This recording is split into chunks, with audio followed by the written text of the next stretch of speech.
Hey guys, it's me Rebecca. So I'm here today to do my September wrap up as well discuss a couple books I plan to read in October so far.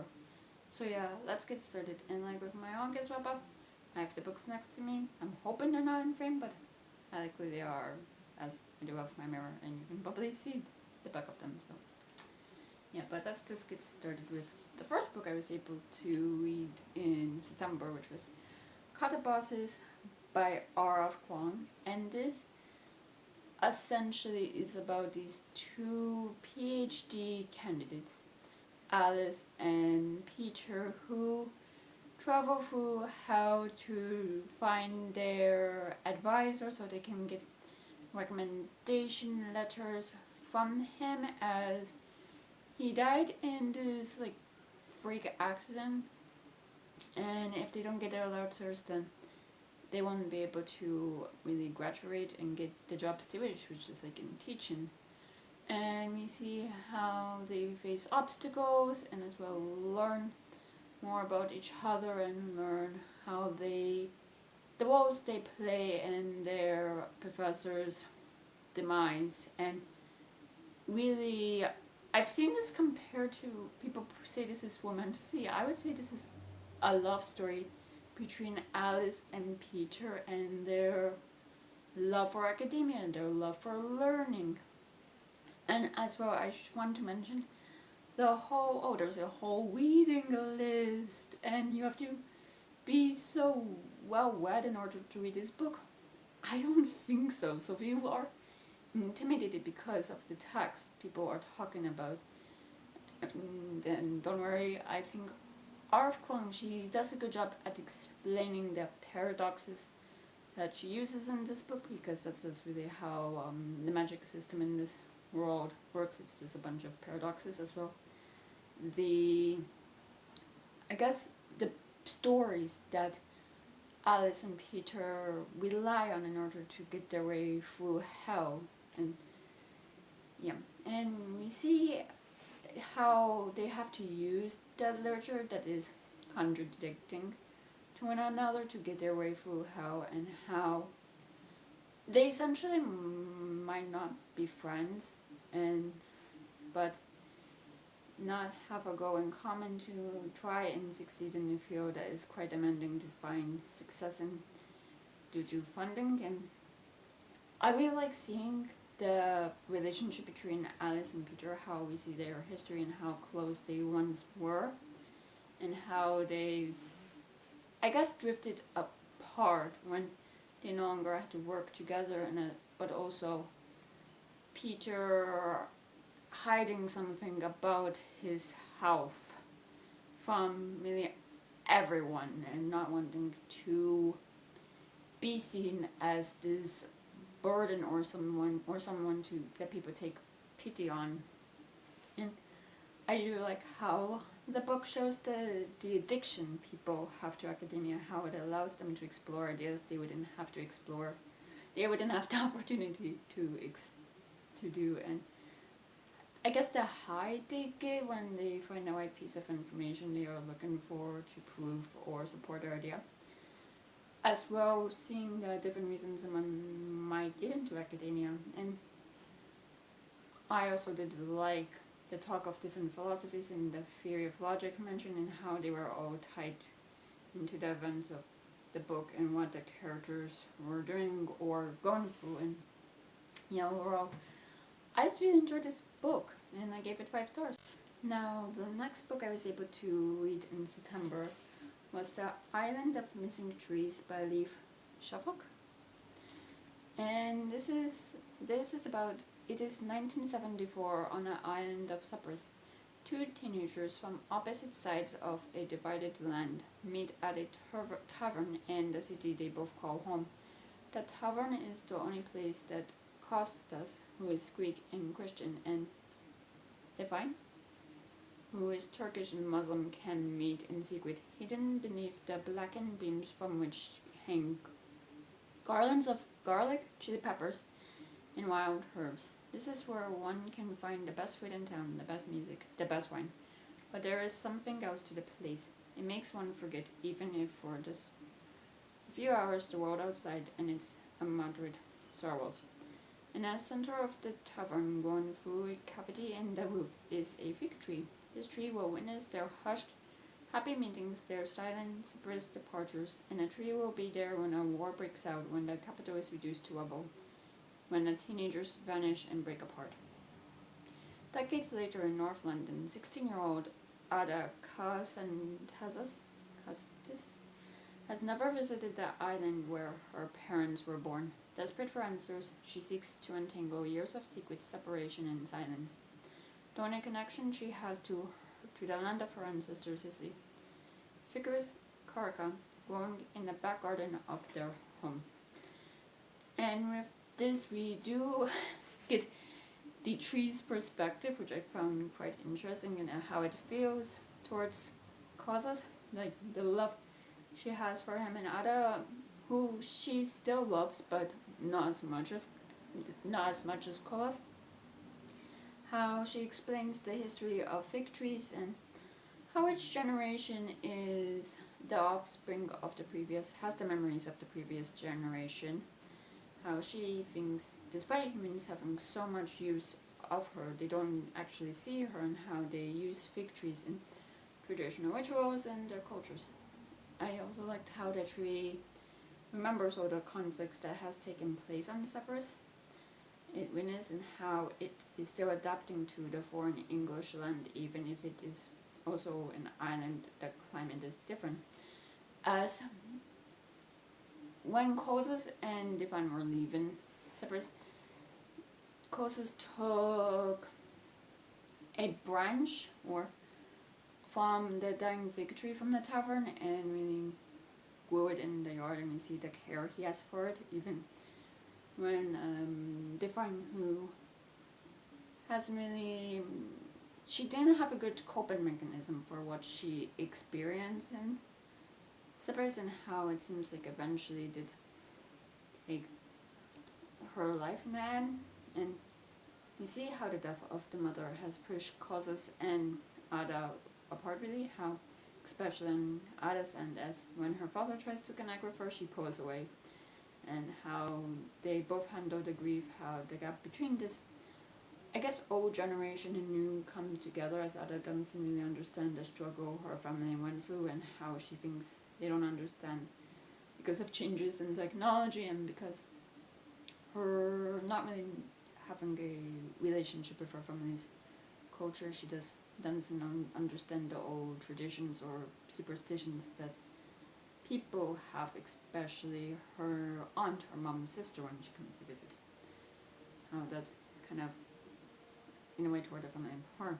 And we also do go back in time to Casas and Divine as teenagers sneaking out and meeting in the middle of the night under the fig tree, olive tree, and they continue their meetings until they're older, and Casas' mother, because of the war, sends her son to England to live with his uncle, and he does come back, and years after the conflict ended, and Divine is looking for those who have gone missing, and we see them reconnect. It's really a story of generation and wanting to protect one another, and what the older generation will do to protect the younger generation of their past, because the reason Ada doesn't know anything about her culture, how she doesn't even know the language her parents spoke, is because Divine didn't want her daughter to have, I guess, these traumas that she had, to pass it down to the next generation, as they would take it just as strong, if not stronger, as that generation that went through everything. So, overall, I really liked this one, and I gave it 5 stars. And the next book I was able to finish in September was Bury Our Bones in the Midnight Soil by V. Schwab. And this is a story about hunger. In 1532, Santo Domingo de la Casada, a young girl grows up wild and wily. Her beauty is only outmatched by her dreams of escape. But Maria knows she can only ever be a prize or a pawn in the games played by men. When an alluring stranger offers an alternate path, Maria makes a desperate choice. She vows to have no regrets. This is a story about love. 1827 London. A young girl lives in idyllic but cloistered life on her family's estate, until a moment of forbidden intimacy sees her shipped off to London. Charlotte's tender heart and seemingly impossible wishes are swept away by an invitation from a beautiful widow. But the price of freedom is higher than she could have imagined. And this is a story about which 2019 Boston. College was supposed to be her chance to be someone new.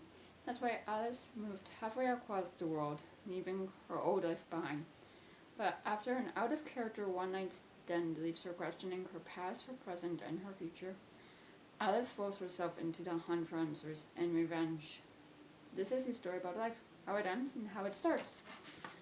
And with this one, we see how they're changed, whether that is consensually or not, with Maria being able to get rid of her husband and his parents and start a new life, and how Alice is in denial of these changes and how these changes affect their appetites, and being able to be in the sun, and how Lottie just wanted to be free. For Maria and Lottie, it was something they chose to do, while for Alice, she was used as a pawn in a game, essentially. I'm not going to go into more spoilers than that.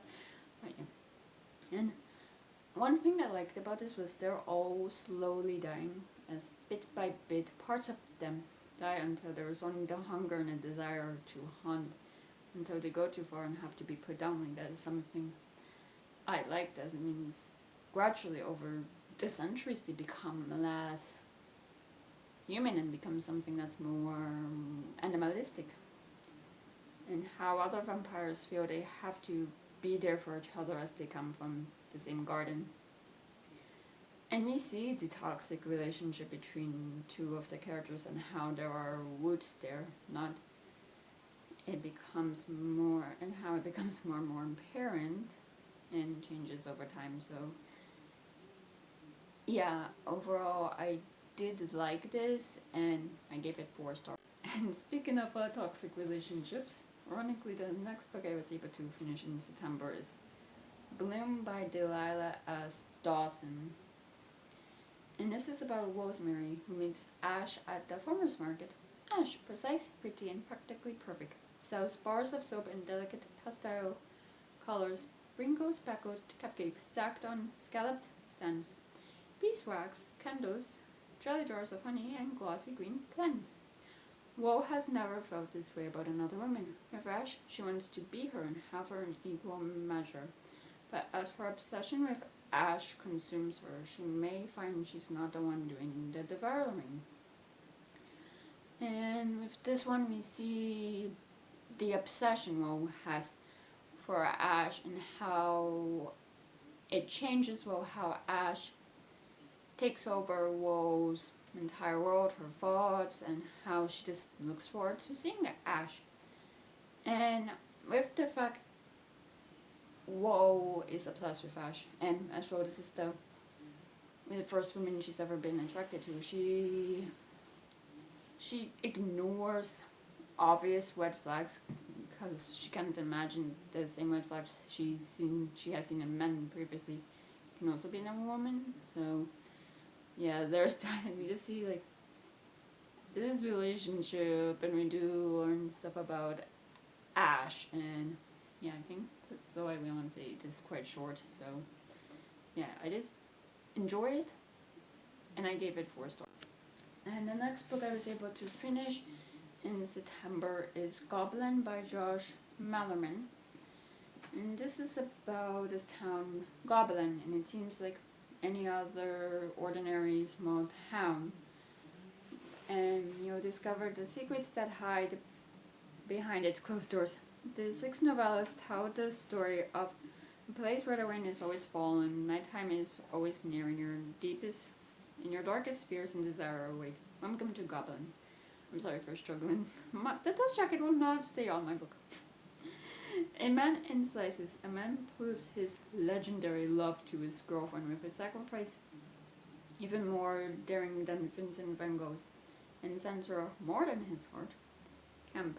Walter Camp is afraid of everything, but most afraid of being scared to death. As he sets traps around his home to catch the ghosts that haunt him, he learns that nothing is more terrifying than fear itself. Happy Birthday, Hunter. A framed big game hunter is determined to capture and kill the ultimate prey, the mythic great owl who lives in Goblin's dark forest. But this mysterious creature is not the only secret the woods are keeping. Presto, all Peter wants is to be like his hero woman emperor, the greatest magician in the world. When the famous magician comes to Goblin, Peter discovers that not all magic is simply an illusion. It makes up at the forest. The new zookeeper finds a mysterious kinship with the animals in his care and finds that his work is freeing dark forces inside him. And the hedges. When his wife dies, a man builds a hedge maze as so elaborate that no one ever solves it until a little girl resolves to be the first to find the mysteries that wait at its heart. And with this one, we do see that different people in this town, and I guess the horrors of real small town individuals, and whose mind mess with them, or those who do things out of desire, and those who allow the rumors of the town to control how they feel, and especially about in Goblin there is this place that no one is really allowed to go into called the North Woods, and there's rumors that a witch lives there. And for me, I just didn't really feel connected to the stories, as probably due to the writing style, and I still had a lot of questions, and I should also mention some of the stories just made me like, what did I just read? Like, not in a good way, just like, I don't know, there's just some stuff, I guess something simply is just how the wife died. Like, I just want that information, I'm curious. Like, I'm sorry, but yeah, I think overall, I just felt mad about this. Like, I thought it was fine, and I gave it 3 stars.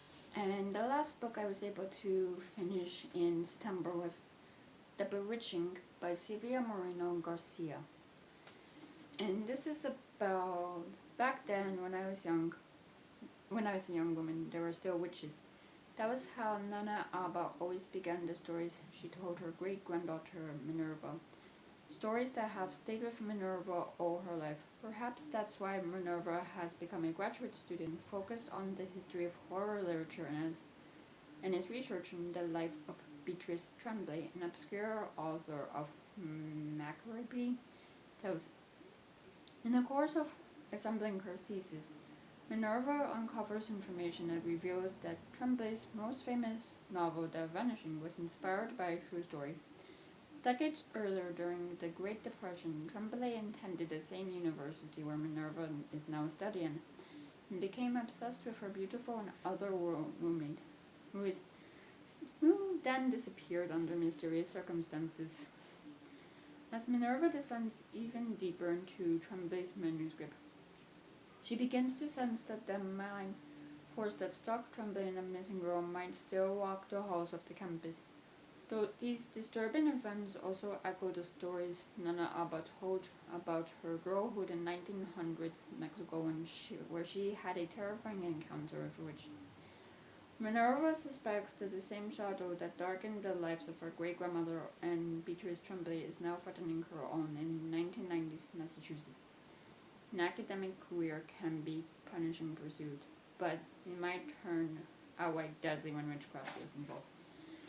And with this one, we do see how in all 3 timelines there is someone who's gone missing, and then the main character feels like someone is following them, and this weird stuff starts to happen, and I just enjoy this. And with the witches, with the antagonists who are witches, because not all witches are horrible, I like their method, I guess, is they drank blood to enhance their abilities, and how they both have similar motivation, which is money. How the witch going after Abba's family, Abba being the great grandmother, wants them to sell the farm so they can have more money and kind of get payback on the family for sending them away. And while for Minerva and Beatrice, and it was to keep the money and remain rich, as they own this I think it was like a textile mill, and they were worried about losing money just because it wasn't a desirable profit anymore, and it's going out of fashion. So yeah, I did like this. I enjoyed it. I gave it 4 stars. Now, that is everything I was able to read in September, and I do want to discuss a bit about my October wrap-up. Everything else I read in October. Did I just say October wrap-up? October TBR. Everything else I just read in October will be my October wrap-up. Yeah. And after The Bewitching, I am gonna start The Phantom of the Opera by Gustin Lewis. You probably see who translated this, which I don't really see that information, but yeah. And this is about the legendary rumors of an opera ghost take on a terrifying reality when the beautiful young singer Kristen Day disappears after her triumph performance. An ever-increasing pattern of fear and violence pervades the dim backstage areas of the opera house as the phantom threatens to strike once more. And after that, I do plan to read The Teller of Small Fortunes by Julie Young. And this is about Tyle, who is an immigrant fortune teller traveling between villages with thus her trusty mule for company. She tells only small fortunes, whether it will hail next week, which boy the barmaid will kiss, when a cow will calve. She knows from bitter experience that big fortunes come with big consequences. Even if it's a lonely life, it's better than the one she left behind. But a small fortune unexpectedly becomes something more when a semi-reformed thief and an ex-mercenary recruit her into their desperate search for a young child. Soon they're joined by a baker with a need for adventure, and of course a slightly magical cat. Tyle starts down a new path with companions as big-hearted as her fortunes are small, but as she lowers her walls, the shadows of her past close in, and she'll have to decide whether to risk everything to preserve the family she never thought she could have. So yeah, so that is everything I read in September and what I plan to read in October. So far, again, everything I will read in October will be my October wrap-up. But yeah, that's over now. And if you enjoyed the video, please give it a thumbs up. Leave a comment below telling me what you've been reading recently. If you want to, please subscribe to this channel. And if you want to follow me on any social media, then all those things are down bar below. I'll see you guys next time I post a video.